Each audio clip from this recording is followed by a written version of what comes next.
November definitely was not the best month for flips, but it was absolutely the best month for my consignment space at the comic book store. Let's break it down on the spreadsheet. Santa, we're live. Oh, I'm sorry about that. New post just dropped on Mrs. Claus OnlyFans. If you're looking for a great gift to give for Christmas, don't ask me. I'm obviously busy, but I know where you can go, eBay. Whether you want to buy an awesome graded Pokemon card or that mason jar that Timmy wants to put his anime figure in for some reason, shop on eBay using my affiliate link down in the description below. This will help support me and the YouTube channel with your Christmas gift purchases. Back to the video, and Mrs. Claus, don't interrupt me again. If you guys haven't seen these videos before, every month I break down the different sections of my business. The two main sections I'll be talking about today are the flipping side of the business, so stuff that I buy from Japan, I get it graded here in America, and then I flip it on eBay, and the consignment space that I have in a local comic book store where I sell a bunch of raw singles, different Pokemon accessories, packs, bulk cards, etc. In past videos, I've also been tracking two major collection purchases that I made earlier in the year, but we're so far in the profit on those now that I'm not going to be featuring them in videos going forward. Those have been a major success. So right off the bat, in the flipping section of the spreadsheet, you can see a lot of red. And as I continue to scroll, you can see even more red. And why is that? That is because this month I focused a lot on auctions. About every single week, I decided to auction some of my higher demand, lower cost cards because I just want to move through a lot of that inventory that I have. And unfortunately, that resulted in either not making very much money on those sales or losing a little bit of money on those sales. One pretty unfortunate thing you can see during that scroll is there's not a whole lot of green. So light green is when I profit $50 or more on a single card, and dark green is when I profit $100 or more on a single card. So unfortunately, there's only 3 cards it looks like that are actually green on the sheet that we will go over. Typically, I like to look at the losses before we take a look at the wins. Let's jump straight into looking at all of these losses that we have on the sheet. First loss we have is a Diamond and Pearl era holographic PSA 9 Mewtwo card. My buy-in was about 17 bucks, 15 to grade, only sold for 33.24. Must have sold on an offer that I sent through, but I think the card was only listed at $34.99. So unfortunately, I lost about 4 bucks on that one. We've got a PSA 10 Charizard V-Star here. I think, yes, that is the V-Star secret rare that we have been losing money on this entire time. We're still going to be seeing those because I bought a ton of them, and a ton of them got PSA 10, and they have been selling over the course of the month. I think the PSA return I got these back in had 14 of them. So I've still been selling through them, and I've still been having minor losses on most of them. Next up, we have a CGT 10 Vaporeon Reverse. This was an auction that only went for $12. I have definitely been seeing a discrepancy between CGC Gem Mint 10 versions of cards and PSA 10 versions of cards. The prices where they end up selling at, the CGC 10s definitely are not as liquid or not selling for as much as PSA 10s, but the pristine 10s in my experience have been doing very well in comparison to PSA 10s. So it looks like if people are going CGC, they really want that pristine label. They're not so happy about the Gem Mint label. And I understand that. I am a person who, if I could choose between the Gem Mint 10 or the Pristine 10, I'd want the Pristine 10 as well. But I know that even, Gem Mint 10s, those cards are going to look really good. A lot of people have been saying, well, isn't it better if you're a collector right now to pick up those CGC Gem Mint 10s? It might be, because I know grading thousands of cards with CGC Gem Mint 10 or CGC Pristine 10s are really good looking cards. I haven't seen just a disgusting looking card get a Gem Mint 10 or a CGC 10. But that's just from my personal experience. Let's hop back into the sheet. So this Vaporeon Reverse, I believe this is a Pokeball Reverse from 151, ended at $12 and unfortunately was a $3 loss for me. Next up is a PSA 10 Radiant Blastoise. So this sold at auction for $20.50. So I only lost $1. It sucks to lose money, but at least I'm only losing a small percentage of what I actually put into it. So we have another Charizard V-Star. Somehow I came out of this particular one with only losing 22 cents. I think that's because this is a $53 Charizard V-Star, and some of them I spent upwards of $60 some on. So that was one of the lower prices that I paid for this particular card. And right now on Buy and Mercari, you can find them easily for like high 20s, mid 30s, and I was spending 50 to 60 at the time. That's really brutal for me. Next up, in terms of losses, we got a PSA 10 Blastoise VMAX. I believe I auctioned this one. It ended at $20.52, so we lost 3 cents, basically broke even. Another Charizard V-Star, $59, nearly $60 on that one, and we actually have another one down here, $59, and we lost money on both, $6.50 basically on both of those transactions. Unfortunately, $58 on this Charizard V-Star sold for $74.39. That's because I sent a 7% off offer on top of like a 10% promoted fee or something like that. So it was a major discount, and that's why we took $14 on the chin. Absolutely destroyed on this card. This one I only spent $51 on, which really isn't that bad in the grand scheme of things. Sold for $74.39. Still lost $6 though. Probably for the same reason. I probably sent an offer on a promoted listing. That's what happens when you make mistakes. Next up, we've got the Jolteon Character Rare. So this is a PSA 10 Jolteon Character Rare. I was all in at $21. Sold for $17.50 at auction. That means I lost a bunch of money, and on this card I lost $7. Next, another loss. We've got CGC 10 Pristine Flareon. I was so surprised. I only got one Pristine Character Rare out of all the Evolution Character Rares I sent my last CGC submission, and this one came back in Pristine, and I was really surprised that I actually lost money on this. It only auctioned for $18.02, and that means we lost, at the end of the day, $1.26. We've got Charizard CHR, so this is that Leon Charizard card. Really nice looking card. This one sold at auction for $27.29. I was all in for about $22, and after fees, that's basically a break even. I lost a quarter on it. Next is the CGC 10 EV Character Rare. So this is just a CGC, a Gem Min 10. We were all in for $12.87. Only sold for $10. And we lost $4.80 on those cards. Basically, what I'm realizing is that the CGC Gem Mint 10s are, as much as the cards in those cases are probably absolutely gorgeous and beautiful, people do not seem to want the CGC Gem Mint 10 as opposed to the Pristine 10. And I can't blame them. Like I said, I like the Pristine 10 label better as well. And if the cards in the cases are going to be similar condition, I'd rather have the Pristine 10 too. So unfortunately, if you get a submission back with a bunch of those Gem Mint 10s, you're kind of screwed. We lost $4 on that sale. Next up is the CGC 10 Jolteon Character Rare. As I said, kind of screwed. This one sold for $11.50, and we lost almost $7 on that one. That was really unfortunate as well. Next up, we've got a CGC 10 Radiant Eevee. I was all in on this card for $12.62. This one sold for $11.50, so obviously we're going to lose money on that. We got a lot of red on this sheet, man. I was surprised we made profits at all. We've got a CGC 10 Flareon Character Rare minus $4.73 out of my wallet. Next, we've got the PSA 10 Vaporeon Character Rare. So this was a PSA 10 Vaporeon, only sold for $20. I was in for $21.30. Obviously, we're going to lose money on that. We lost $5 there. We also lost $5 on a PSA 10 Radiant Blastoise that I was all in for $17.80. It sold for $16. This is all auctions, right? So some of these are auctions that I made a couple bucks on. Some of these are auctions that I lost a few dollars on. Auctions are auctions. They're going to fluctuate.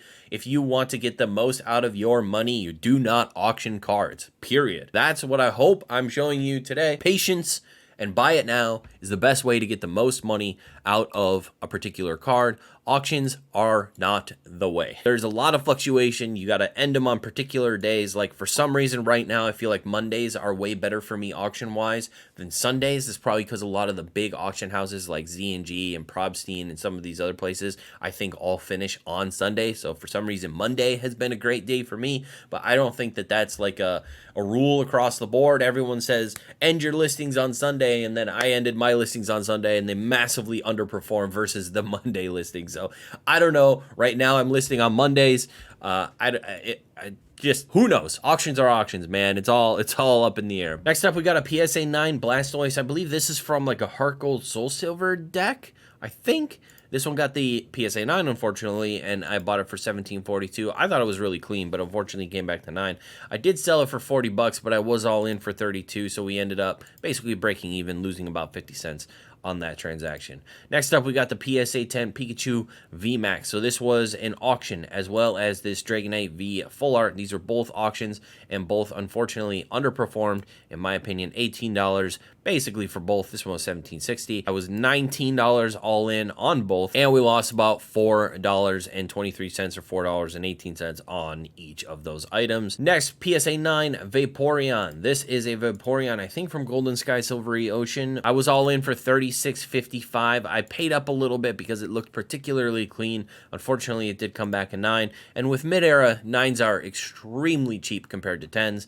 So unfortunately, this sold for $32.50, and I lost $10. This is the second biggest loss on the sheet, I think, was this PSA 9 Vaporeon. Last but not least, on the losses, we have another Charizard V-Star. Let's go. Paid $57 for it. All in for $71, sold for $77.99, and at the end of the day, lost $7.86. So one comparison I want to use to illustrate the volatility of auctions and how things can change day by day. These are literally two auctions that ended one day after another. One was on Sunday and one was on Monday. We have the CGC 10 Radiant EV card. They're both Gem Mint 10s. I had the same buy-in for both, $12.62, and one sold for $11.50 at auction, and the next day the card sold for $26 at auction. So one lost me nearly $4, and the other one gained me literally almost $9 one day apart.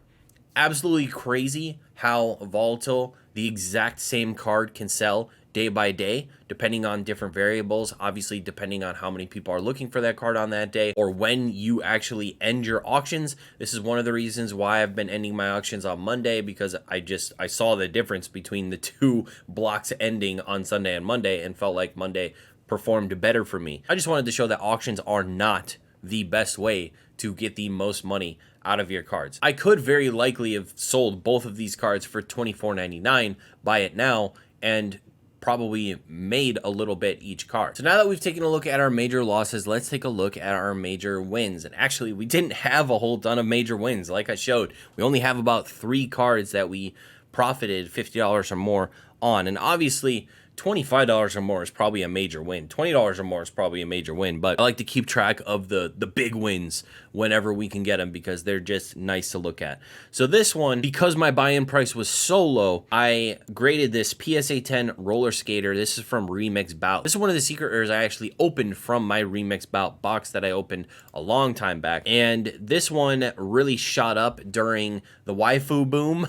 That's what I'm going to call it, the waifu boom from a few months ago, when the Chinese market came into the Japanese market, mixed things up, got crazy, and then it all came down from there. But this got a PSA 10, and I actually sold it for about 80 bucks. My buy-in's $1, because I think I actually sold another card from that box, or from that lot of boxes that actually paid for everything. So I'm all in for about 16 bucks. I still put $1 in there, graded for 15. All in for about 16, sold for 80 bucks after fees and everything. I made $50.80 off of that particular card. Next up, we've got a PSA 10 Arcanine. So this is the Bonds to the End of Time Arcanine, I believe. This one got the PSA 10. I bought it for 25 bucks, graded it for 15, all in for $40.75, sold for $112. That means at the end of the day, we made $50.16 off of that Arcanine. Really love that card. Next up, we've got a PSA 9 Houndoom Prime. This was crazy. So this is actually from the first month, which I started to buy singles from Buy to Flip 2 years ago. This card came in, and I looked at it, and it had little issues, and I thought, there's no way I'm going to send this in. I'm just going to put it back, I guess, because I wasn't really selling singles at the time. And it just sat for a while. And then I went through my box and I was like, wait, this Houndoom Prime, let's take a look at it and see what's up. And I looked at it and I was like, it's got a couple issues, but it looks pretty clean. Let's send it to PSA and see what they think. It got a PSA 9, which is pretty awesome. And then, so I only bought the card for $12 2 years ago, $15 to grade, $27 all in. And I sold a 9 for $160. Absolutely crushed it, which gave us a profit of $104 on that single. Absolutely fantastic. And that's it. Those are all the big wins from this month. The rest of the wins were cards basically in like the $5 to $35 range, I would say. A lot of like $5 to $20 range, it looks like. For the most part, we did pretty decently at the end of it all. We did have a lot of red on the sheet, but even with all that red on the sheet, we still sold over 100 cards this month, which I think is the most amount of cards I've sold. And we made $1,257 on profit on those cards. Not necessarily the percentage that I like to see. $5,500 in sales and only $1,200 profit. That's only maybe like a 20% profit rate-ish, somewhere in there. Not the best, but also not the worst, given how much red we had on here and how many auctions we did, and we still came out ahead, $1,257. Now, the results I'm extremely happy with was the consignment space. So one thing that I feel like boosted the consignment space sales is that Paradox Rift came out this month, and Paradox Rift, I think the singles, especially on release day or close after release day, were doing quite well. I think the set is quite playable. So I had a lot of English singles sold from Paradox Rift and from the English singles binder for $524.70. That is a massive number to come out of the English singles and from the binder. So I feel like a lot of people really liked Paradox Rift. I did check the binder recently, and it looked like a lot of the singles from Paradox Rift are no longer there. And actually, I haven't even sold a lot of the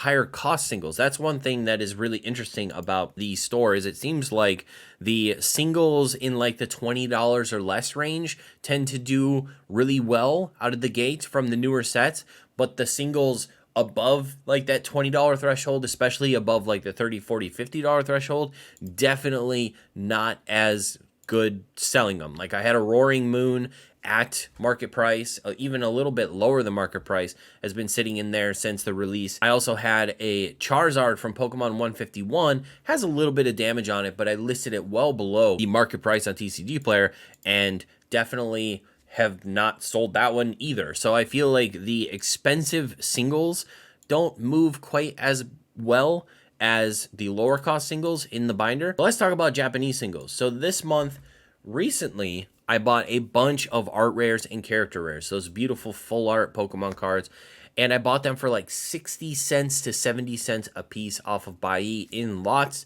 I got a good variety of them. I was able to put them in the Japanese binder for between $2 and $5, depending on which art rare or character rare that it was. And so far, I feel like that has helped boost some of the Japanese singles. We sold $267 of the Japanese singles. Next up, we've got modern bulk singles. So this is, I have two boxes up there. I have a 2 for $1 box and I have a 4 for $1 box. And they're just modern bulk singles. So we have commons and uncommons and rares in one spot. And then we have reverse hollows and hollows in the 2 for $1. And those actually sold really well. So this month we got $79.35. That basically clears one of the booster boxes that it takes to actually open those singles. So I'm glad that the modern bulk singles still tend to be doing well. I'm glad that people are able to come up and buy some cards to complete their decks, or kids are able to get some cards for cheap from their parents. Next up, we have accessories. Accessories are essentially ETB sleeves that I put up at the store, or I've recently started putting out 50 card packs of code cards that people seem to enjoy buying. This month, only $20. I think it was 2 packs of code cards and 3 packs of ETB sleeves that we sold. I do have some other accessories, like I have the 151 play mats, I have some Charizard Ultra Premium Collection play mats, and I've got some like deck boxes and stuff that I probably will put up there in that $4 bin as well. There's going to be more stuff going up there, more accessories going up there for people to purchase. Next up is case cards, and the case cards are actually going to mostly be graded cards. We sold quite a few graded cards here in November, and I think one of the biggest reasons for that is a lot of kids are either buying their first graded card ever, because the graded cards I'm putting up there are between like $20 and $50. I'm not really putting anything up there that's like extremely expensive, but they're selling quite well. And I think they're selling to kids that are either buying their first graded card ever, or they're selling to parents who are going to put like a graded card in as like a stocking stuffer. And having those lower cost graded cards up at the store has actually been pretty awesome. So the graded cards sold really well, and some of the higher value singles, I think from Paradox Rift, sold pretty well. We did a little sales event for the weekend of Black Friday. So there's Black Friday and then Small Business Saturday. I did a little sales event for that. It was basically 10% off all Pokemon singles, and then I did $4 booster packs instead of $4.50 booster packs. We sold a bunch of booster packs, we sold a bunch of singles, and actually it was on graded cards as well. So some people picked up the 10% off graded cards as well. That seemed to be a really good sales opportunity for me, and I think we sold quite a bit of stuff. Next, in one of the biggest growing portions of my particular booth is booster packs. So I've been doing really well selling Pokemon booster packs, and I sell them for $4.50 a piece. People seem totally fine to pick up 1 or 2 packs for $4.50, and that's really great for me, because basically what I've been doing is I've been buying booster boxes off of TikTok for between like 70 and 80 bucks for the newest sets like Paradox Rift or Obsidian Flames, and then I put them up there for $4.50 a pack, and I end up doing really well on them. That's like doubling your money basically if you can sell through those booster boxes. I've been trying to determine different ways for me to not take so much of a hit opening brand new sets, and some of the way that I've been able to still provide those brand new singles for people while not losing so much money opening the product is selling these booster packs, making, $75 on a booster box. And then on top of that, those modern bulk singles really help out when I'm opening booster boxes for selling singles and stuff as well. I still have to do a full breakdown of the year. Stay tuned for that. I will do a full breakdown for the entire year that I've been up at the store, and whether or not it's actually been profitable, or if on the whole I have lost money doing the consignment space. So that's all we got for this month. Flipping, not 100% amazing this month, but the store absolutely outperformed, outshined, and was a great month for the store. I think it was the best month yet for the store. So really interesting how that works. Sometimes we have amazing flipping months with meh store months, and sometimes we have amazing store months and meh flipping months. It really just depends on when I'm getting PSA returns in, when a new set comes out, all that fantastic stuff. Thank you guys very much for watching. If you're interested in seeing last month's breakdown, definitely check out that video right here. Make sure to like and subscribe if you enjoyed the video today.